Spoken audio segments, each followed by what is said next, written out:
Okay, so this is the refine edge technique to cut out, in this case, this person and get rid of the background. So refine edge. So start with the quick selection tool. You click and drag and highlight and select your person in this case. So quickly select her. If you miss a couple hairs here or a couple hairs here, that's okay. It's better to select too much than too little.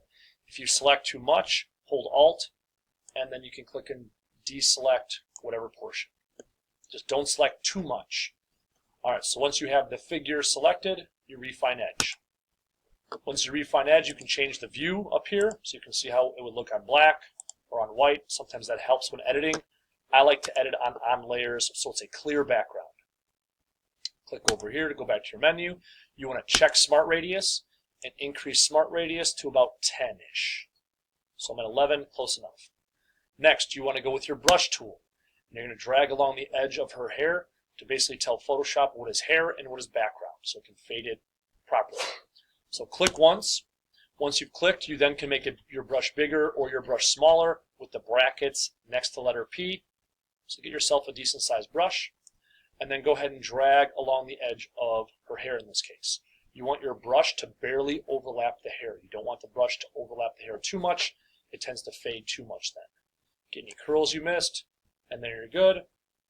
And then go over here and get the curls over here, and then there we're good as well.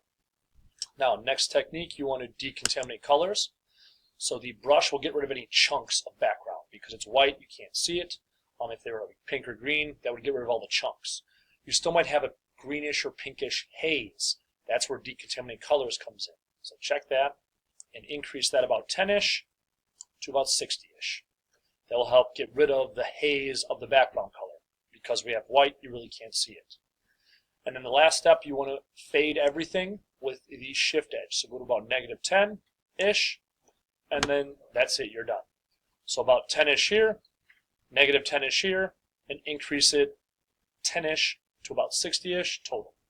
Hit OK, and what it'll do is you'll take your edits, make a new layer with a mask. And that's the refine edge technique. If you're going to do the refine edge technique into Harris Shutter, you need to make a new layer with your paint bucket and the paintbrush white, fill it white, and then drag that layer underneath your individual, and then now you have a fully edited layer. If you have something weird going on, you always can edit it in the masking. So we all know about masks. White is visible, black is invisible. So go to your mask, change your brush to a normal fuzzy brush, change the size, and whatever you don't want to see, like this portion here, I'm just going to color black to get rid of it. Alright, and then now to copy it, you hit Control-A to select it all. Now because we have two layers, you want to Control-Shift-C. That's copy merge. That will copy both layers.